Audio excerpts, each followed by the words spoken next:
여러분 안녕하십니까? 반갑습니다. 식품 인문학과 마케팅 6강을 시작하도록 하겠습니다. 여러분 많이 기다리셨죠? 저도 여러분 많이 기다렸습니다. 이제 코로나 사태도 어느 정도 진정돼서 몇 주 후면은 여러분과 얼굴을 마주대고 이야기를 할 수 있을 것 같습니다. 그때까지는 원격 강의에 적극 참여해 주기 바라겠습니다. 그럼 시작하도록 하겠습니다. 6강의 키포인트입니다. 와인의 정의와 종류는 어떻게 구분되는가? 와인의 역사 문화에 대해서 지난 시간에 해서 이번에는 와인의 정의와 종류에 대해서 알아보도록 하겠습니다. 그리고 와인은 지역별로 어떤 과정을 통해 발전했으며 와인 산업이 성장하게 만든 문화적, 사회적 요소는 무엇인가에 대한 것입니다. 우리는 와인의 이 문화적, 사회적 요소를 중시한다고 했습니다. 그리고 와인 마케팅 사례를 통해서 배워야 할 사항은 무엇인가에 대해서 알아보도록 하겠습니다. 자, 6강 와인 시장 마케팅은 와인의 정의와 종류, 그리고 와인 시장과 마케팅, 이렇게 두 파트로 나눠서 설명하도록 하겠습니다. 와인은 정의와 종류입니다. 자, 와인의 정의와 어는 광범위한 의미에서 와인은 과실을 발효시켜 만든 알코올 함유 음료를 말하지만은 일반적으로는 포도를 원료로 한 것을 말합니다. 우리나라에서는 주세법상 과실주의 일종으로 정의를 합니다. 그래서 일반적으로 포도로 만든 것을 와인이라고 합니다. 그래서 예를 들면 사과 와인은 애플 와인이라고 이렇게 하는데 포도주를 뭐 그레이프 와인이라고는 잘 안 부릅니다. 와인 자체가 포도나무로 만든 포도로 만든 술이라는 뜻이 있으니까 그러죠. 자, 라틴어에 비넘 있습니다. 와인과 원이 동일하고요. 의미는 포도나무로부터 만든 술 이런 의미가 있습니다. 영어에서는 이제 와인 쓰고 독일에서 바인, 프랑스 뱅, 이태리 비노 이렇게 사용하고 있습니다. 자, 와인은 3요소는 색깔, 그러니까 색깔 그리고 향, 플레이버, 또 맛, 테이스트 이렇게 세 가지를 보통 3요소라 합니다. 그래서 와인은 먼저 색깔을 해서 보죠. 불 비춰본다든지 그래서 선명하고 오래돼서 짙은 백두색을 나타내고 수성이 오래될수록 이것은 화이트 와인은 이제 황금빛으로 이렇게 돼서 빛깔이 굉장히 중요한 요소 들어갑니다. 그리고 그 다음에 향. 코를 바짝 대고 맛을 보는데 향기를 흠뻑 마셔서 봅니다. 그래서 보통 아로마와 부케로 이제 구분하기도 합니다. 원래 포도에서 나는 고유 향기가 아로마고 부케는 발효 숙성 과정을 통해서 또 생기는 섬세한 향기 이렇게 구별해서 맡기도 하고요. 맛은 바디감. 바디감은 와인을 마셔보면 입안에 느꼈을 때 무게감, 그래서 뭐 풀바디, 뭐 라이트 바디 이 감을 느껴봅니다. 근데 그 바디감은 와인뿐만 아니라 일반적인 음료, 뭐 커피에서도 바디감 느끼죠. 커피 마셨을 때, 먹었을 때 그 느끼는 바디감. 그리고 위스키라든지 그런 데서 전부 이 맛 테스트는 거의 뭐 비슷하게 느낍니다. 와인뿐만 아니라 그 밸런스는 일반적으로 당분과 산도, 탄닌 이렇게 사용하는데 특히 이제 당분과 산도가 굉장히 중요한 역할을 하죠. 커피도 그렇지 않습니까? 뭐 고소한 맛, 신맛 그런 말도 그래 구별해서 하고 있는데 와인에서는 특히 당분과 산도, 뭐 당산비가 좋느냐 나쁘냐 막 그런 이야기를 많이 합니다. 그리고 이제 감초, 혀에 느껴지는 와인의 매끄러움, 또 여운, 입속에 느껴지는 풍미 그런 짓을 합니다. 와인 테스팅 할 때는 옆에 우리는 보통 이제 마시고 목을 타고 넘어갈 때 느낌 그것도 굉장히 중시를 하는데 그렇게 하면 굉장히 좋지만은 많은 와인을 마셔야 되기 때문에 대부분이 와인 옆에 와인을 입안에서만 이렇게 굴리고 다시 뱉어냅니다. 뱉어내가 통에다가 와인통에 뱉어내고 그냥 입안에서 느낌으로 이제 그 와인 테스팅을 많이 합니다. 다 마시면 취해서 할 수 없으니까 그런 거죠. 자, 와인의 3요소는 색깔, 향, 맛이 것을 3요소로 본다. 그것을 말씀드립니다. 그리고 와인의 종류는 분류 방법이 좀 많습니다. 맥주는 에일 맥주, 뭐 라거 맥주, 좀 단순하죠. 그리고 그의 숙성 방법도 있긴 있습니다만 그 크게 구분하면 그렇게 하는데 와인은 제조 방법이 분류 방법이 좀 많습니다. 첫 번째는 제조 방법에 대한 분류가 일반적인 와인은 이제 스틸 와인이라 합니다. 스틸 와인이고 그리고 이제 발포성 와인, 스파클링 와인인데 이것은 그 샴페인은 프랑스 샹파뉴 지역에서 생산되는 스파클링 와인에만 붙입니다.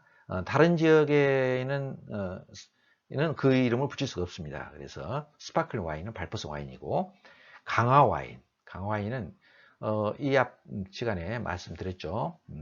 포티파이드 와인. 그래서 포르투갈의 포트 와인이 대표적인 거죠.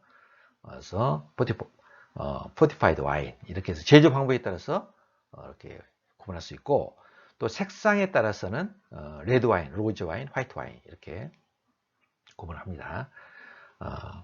가장 많은 일반적으로 분류하는 방법이고 또 단맛 따라서 드라이 와인, 미디엄 드라이, 스위트 와인.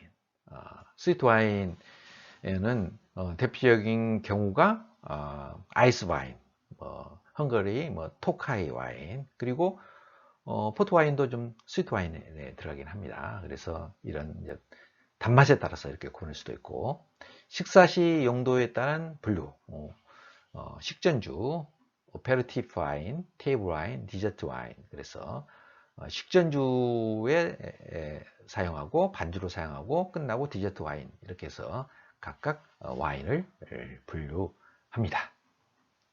자, 와인의 개성 결정 요소는 4가지를 말씀드리겠습니다. 결정 요소 굉장히 많습니다. 대표적인 것이 4가지라는 걸 들 수가 있는데요. 첫 번째는 아무래도 포도 품종이죠.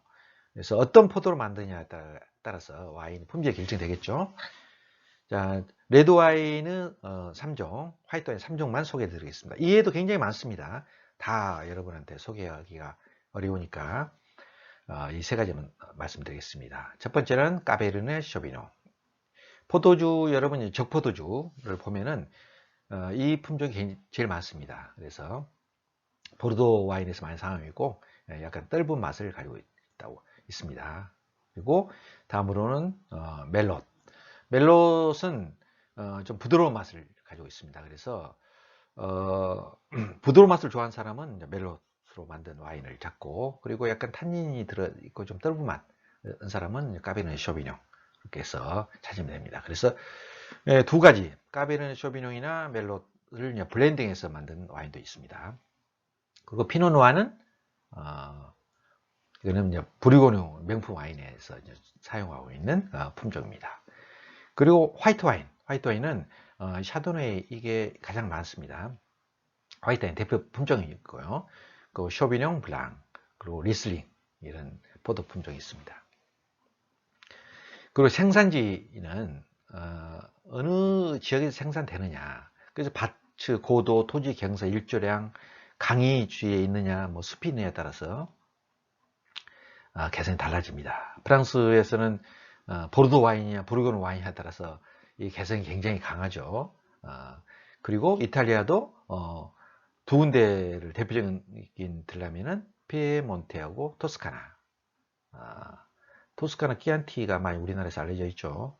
이 지역에서 나오고 있는 그런 와인이 그 개성을 결정하는 중요한 요소로 여겨집니다.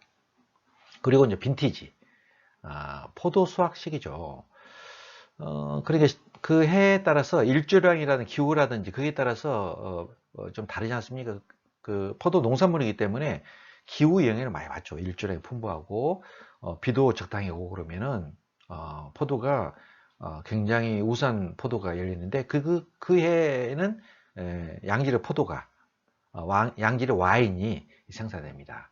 근데 뭐 냉이를 입었다든지 뭐 악천후로 인해서 포도 성장이 더 됐다 그러면은 그에 대한 포도는 맛이 덜하겠죠. 이걸 굉장히 따집니다. 그래서 빈티지가 몇 년 산이야, 빈티 몇 년에 따라서 와인 가격 차이가 굉장히 큽니다. 그리고 양주자, 이거 굉장히 중요하죠. 누가 어느 브루어리에서 만들었느냐, 그에 따라서 가격 차이가 굉장히 크죠. 양주자는 이제 브랜드와도 이제 밀접하게 관련이 있습니다. 프랑스 와인을 대표적인 걸 두 군데만 소개하겠습니다. 와인은 각 그 미세한 그 차이, 생산지에 따라서 또 품종에 따라서 그 굉장히 복잡하고 다양합니다. 그래서 와인만 가지고도 뭐 이게 한 학기 내내 이렇게 해도 부족할 정도로 많은 다양하고 복잡하고, 프랑스 와인도 지역에 따라서 우리가 하고 있는 보르도 지역이 여기 있고 브리고누, 영어로는 버건디 지역이죠. 이 두 군데 있는데 그 외에도 뭐 샹파뉴 지역이라든지 알사스 지역이라든지 루르 지역이라든지 그런 지역에 또 특징이 다 있습니다. 그리고 프랑스 와인만 있는 것이 아니라 이탈리아 와인. 지금은 세계 최대 와인 생산 국가가 이탈리아가 생산을 더 많이 합니다. 또 스페인도 와인 엄청난 생산 국가죠. 그 지역에 따라서 또 와인의 특징을 알고, 또 칠레 와인, 또 호주 와인도 엄청나죠. 그리고 또 캘리포니아 와인 다 특징이 있는데, 여기서는 프랑스 와인, 이태리 와인 대표적인 경우만 소개를 하도록 하겠습니다. 자, 보르도 와인은 이름에 샤또라고 붙습니다. 샤또 무통, 뭐 샤또 라또르 뭐 그런 식으로 샤또가 붙은 것은 일반적으로 보르도 와인이다, 그렇게 생각하면 됩니다. 그리고 도메인, 밭 이름을 붙이는 것은 여기는 이제 부르고뉴 와인이다. 그리고 지형이 비교적 그 보르도 쪽은 평탄합니다. 그리고 부르고뉴 쪽은 경사지, 구릉지가 많고 때로와를 굉장히 강조한 데가 이제 부르고뉴 와인입니다. 그리고 대규모 포도원이 있고 부르고뉴 쪽은 밭을 굉장히 지정해서 여러 명이 소유합니다. 그래서 이런 특징을 가지고 있습니다. 프랑스 3대 와인 상지는 보르도, 부르고뉴, 샹파뉴 지역이라는데, 부르고뉴 와인의 왕, 그래서 뭐 때로 와인의 대표적인 로마네 꽁티 너무나 유명하죠. 그리고 와인의 여왕 보르도는 전 세계 와인, 레드 와인의 중심적인 존재로 하고 있습니다. 저도 이 지역에 보르도에 한번 가본 적이 있습니다. 와이너리 이렇게 투어를 한번 했었는데, 비넥스포에 한번 가보고 그랬는데, 이 보르도 지역이 거의 산이 없습니다. 산이 그 지평선이 보여요. 포도밭이 그냥 지평선이 보일 정도로 그런 지역입니다. 그래서 이런 평탄한 지역에서 대규모 와인을 포도밭을 가지고 있습니다. 자, 보르도 등급 리스트에서 말씀드리겠습니다. 지금 상표라든지 보면은 그 상표에 대한 생산지 규정이 있습니다. 프랑스에. 예, 그것은 뭐 구체적인 내용은 생략하겠는데요. 이 보르도 등급 리스트 언제 결정되냐면은 150년 전에 1885년에 이 등급 리스트를 만들었습니다. 이때 파리 세계 무역 박람회가 열렸어요. 열리기 전에 준비 단계로 했는데, 그 당시에 나폴레옹 3세가 프랑스 왕이었습니다. 이 사람이 파리 세계 무역 박람회를 계기로 보르도 와인, 프랑스 와인의 그 이름을 좀 높게 하자, 잘 알리자 그래서 했는데, 그 당시 문제점이 뭐냐면은 보르도에는 와인이 오브리온 같은 품질이 좋은 와인도 생산됐지만은 아주 품질이 나쁜 그냥 저급 와인도 생산했다는 거죠. 그래 보르도 와인이라고 또 갖다 내는 거죠. 이걸 가진다면은 어떤 것은 품질이 좋고 어떤 것은 나빴단 말이에요. 물론 가격이 차이가 있었지만은 그래도 그게 확실히 구분하기가 어려웠어요. 구분하기가, 일반인들은. 그래서는 등급을 매겨달라, 특급에서 등급을 매겨달라 하니까 보르도 상공회의소에서 이 등급을 매겼습니다. 그래서 1등급에 4개의 와인을 선정했습니다. 이때. 근데 그 당시 많은 사람들이 그 보르도 와인 등급이 그냥 그 세계 무역 박람회를 대비해서 만든 거다. 그냥 일회용으로 그때만 이렇게 필요하겠지.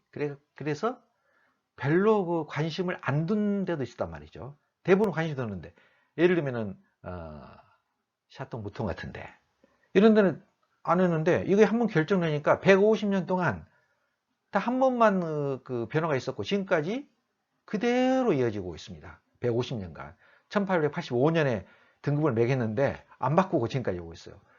근데 샤또 무통은 이것을 1등급으로 오게 해서 엄청난 노력을 했습니다. 그래서 1973년에 1등급으로 격상됐어요. 엄청 노력을 하고.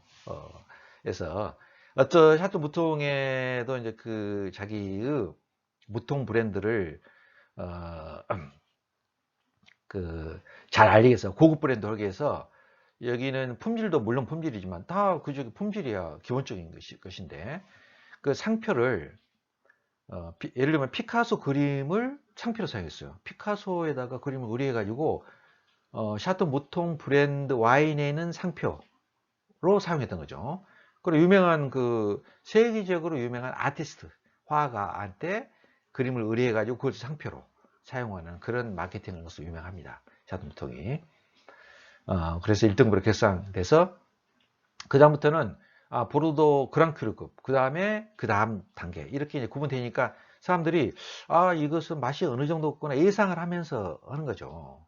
그러니까 이제 그 맛에 대한 불만이 많이 해소됐습니다. 왜냐면 이것은 저급 와인이니까 싼 와인이니까 저급 와인이니까 맛이 좀 나빠도 이것은 싼 와인이니까 맛이 이렇구나 그렇게 이해를 하게 된 거죠.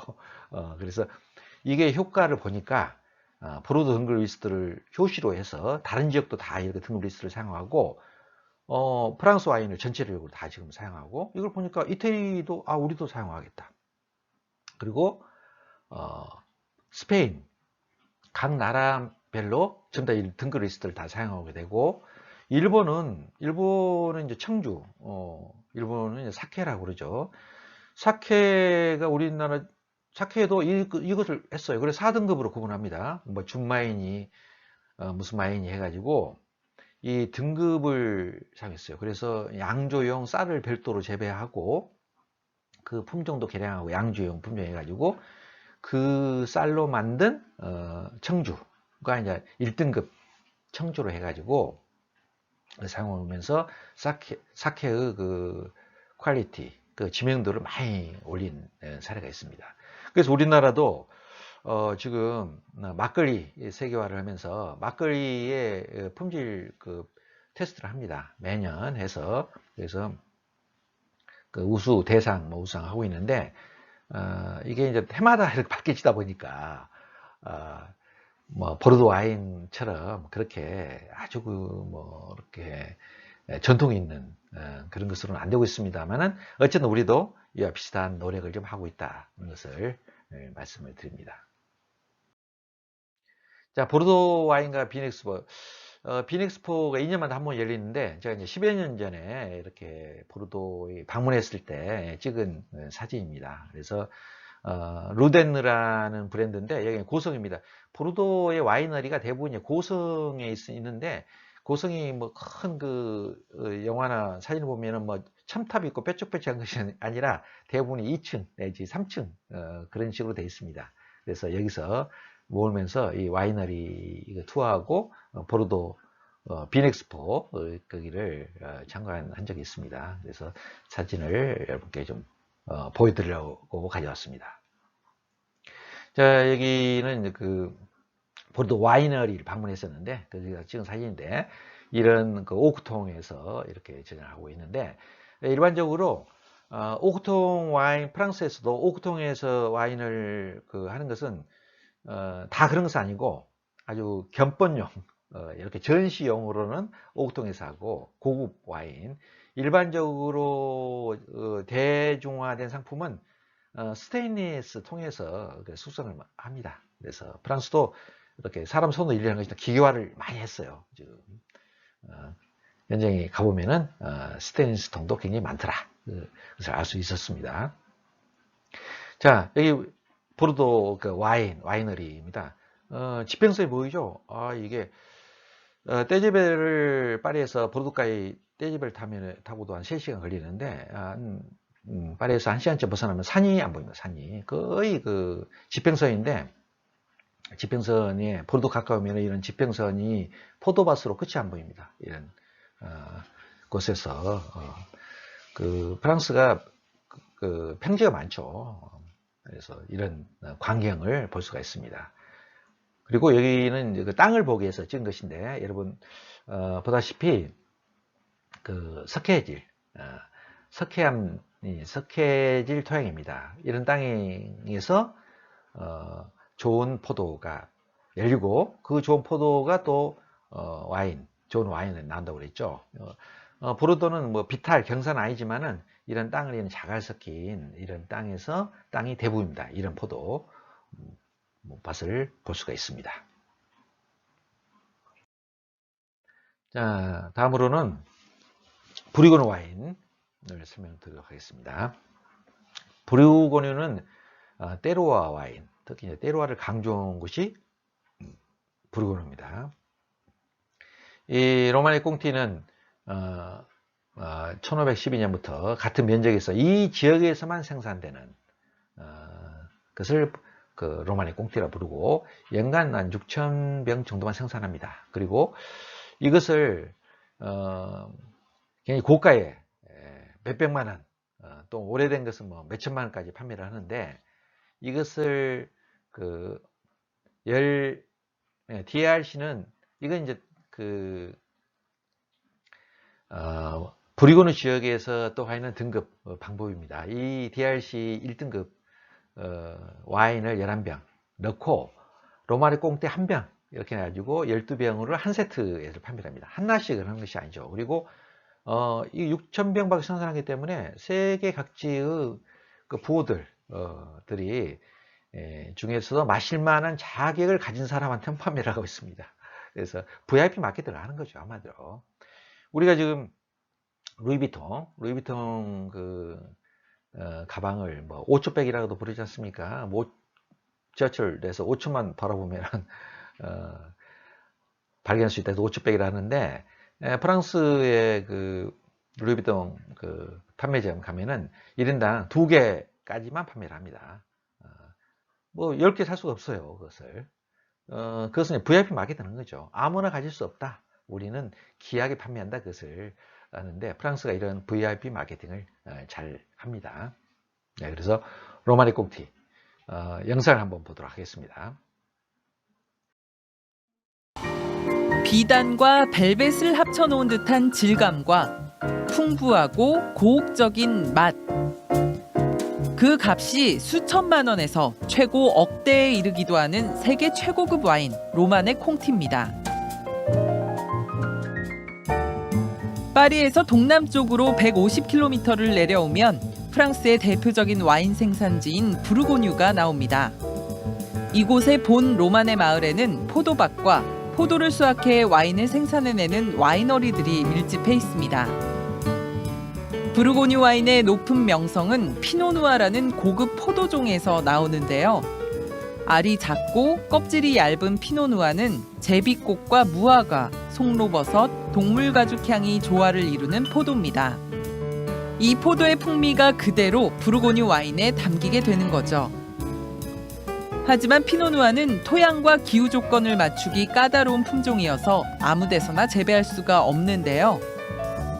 Et ça, c'est assez particulier en Bourgogne puisque vraiment d'un village à l'autre les terroirs changent et on a des terres qui sont plus ou moins fines d'un terroir d'un village à l'autre. Et c'est ce qui fait la différence. Avec le même cépage pinot noir, on fait des vins complètement différents d'un village à l'autre.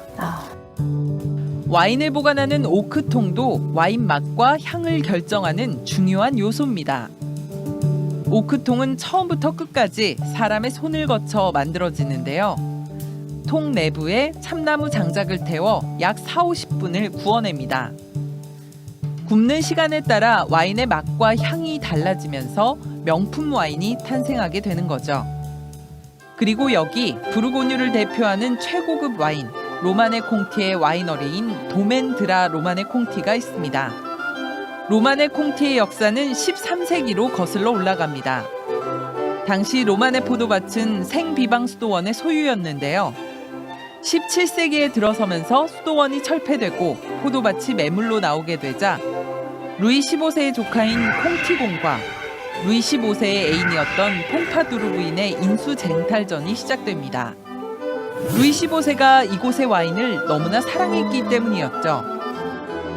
로마네 포도밭을 이용해 루이 15세의 총애를 받아 권력을 거머쥐려는 퐁파두르 부인에 맞서 콩티공은 막대한 돈과 비밀 경찰을 동원해 이 포도원을 차지하게 됐고 그의 이름을 따 지금의 로마네 콩티가 탄생하게 된 것입니다.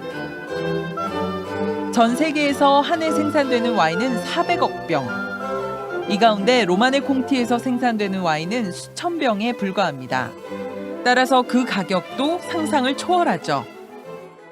Les dernières bouteilles de Romanée Conti d'avant le phylloxéra, vous voyez, qui est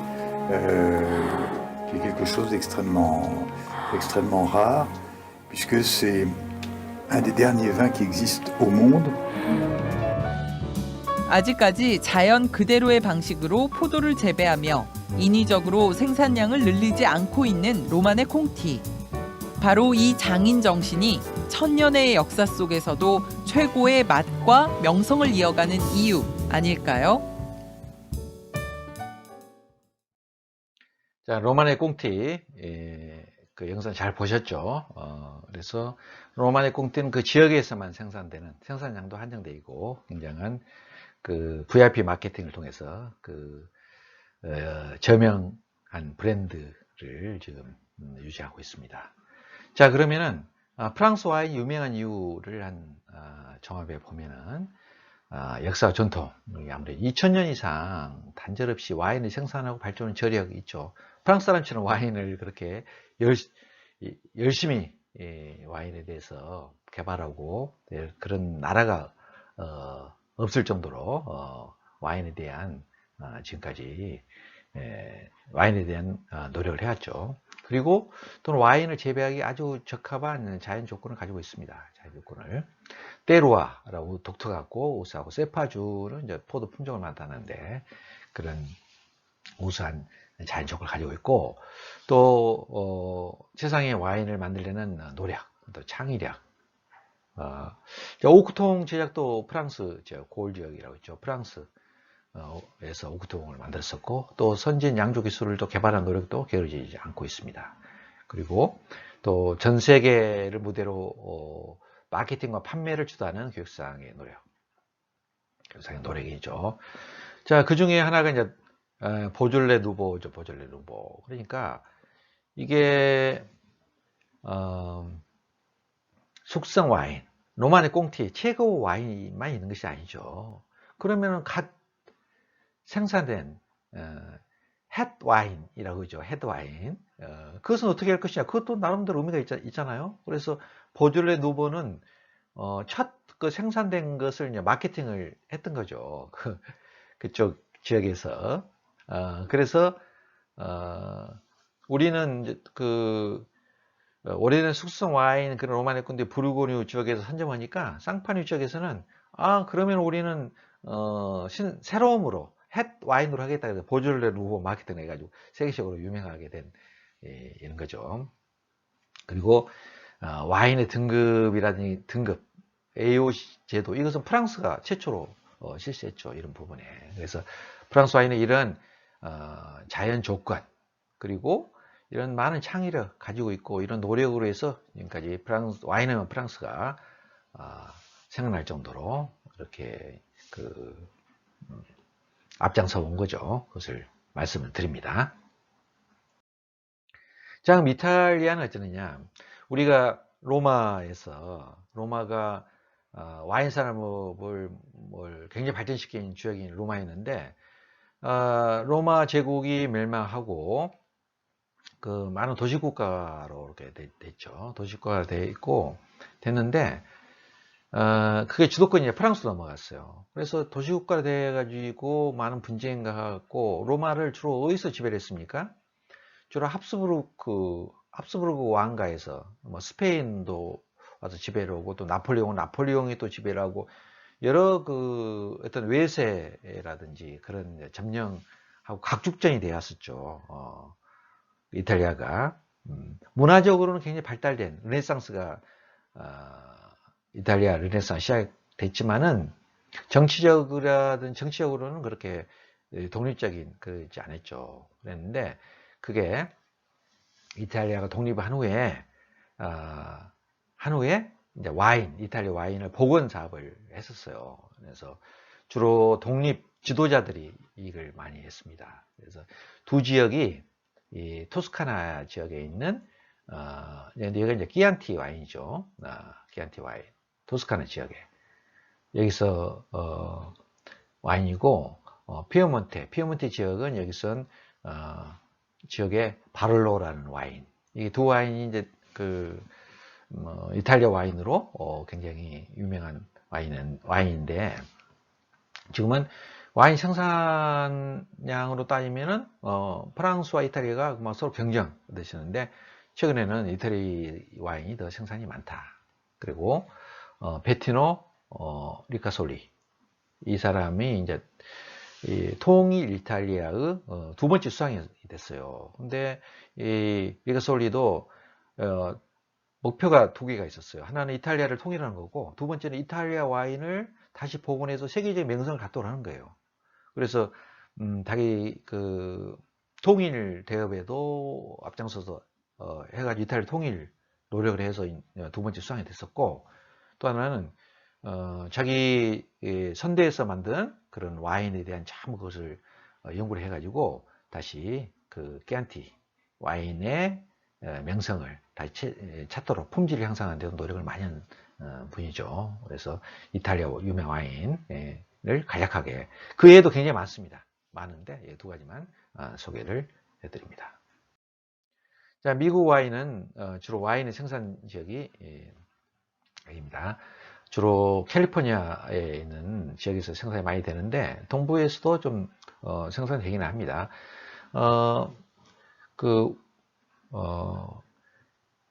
제퍼슨 미국 3대 대통령이죠. 제퍼슨이 굉장히 그 친프랑스적인 그 역할을 많이 했어요. 그래서 프랑스 와인을 보고 미국에도 그런 와인이 있었으면 좋겠다 해가지고 자기가 이 동부 지역에 뉴잉글랜드 지역에 와인을 포도나무 심고 했는데 기후가 맞지 않아서 실패했었는데 나중에 이게 서부 개척 시대에 골드러시가 일어나잖아요.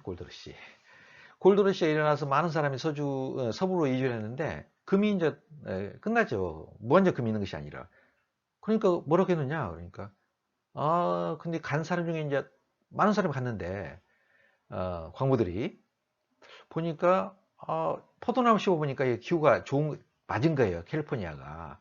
골드러시 이후에 이제 와인 산업이 이 캘리포니아를 중심으로 많이 발달한 거죠.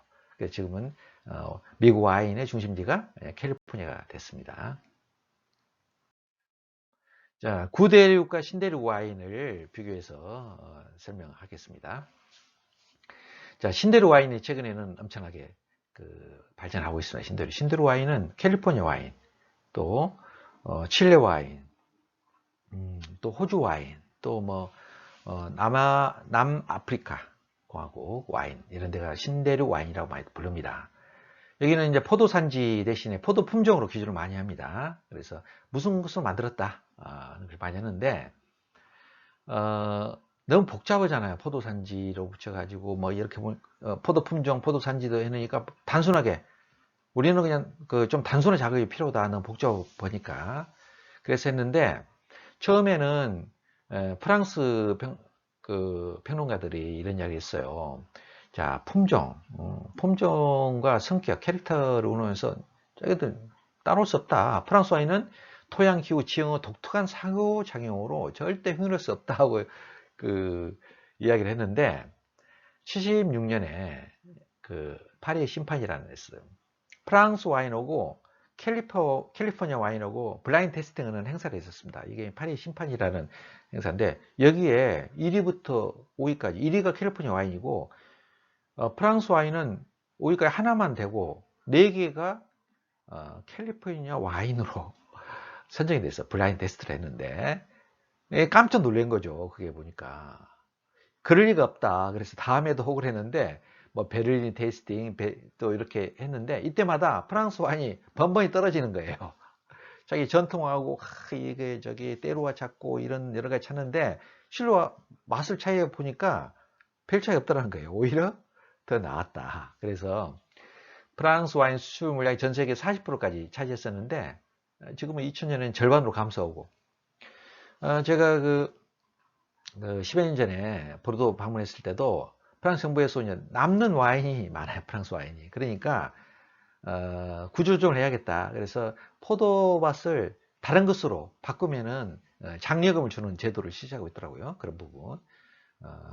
그런 정도로 지금은 이제 프랑스 와인이 그 신데르 와인에 대해서 그 옛날 같지 않은 부분이 좀 있습니다.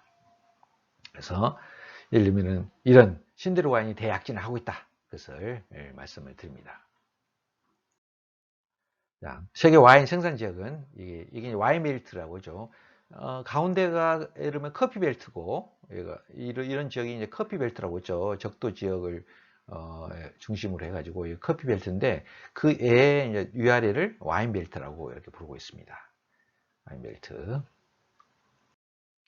그리고 세계 와인 시장 10대 와인 생산국은 이게 2019년 자료인데 이탈리아가 1위고 그다음 프랑스, 스페인, 미국, 아르헨티나, 오스트레일리아, 칠레, 사우스 아프리카 이런 순으로 나오고 있습니다.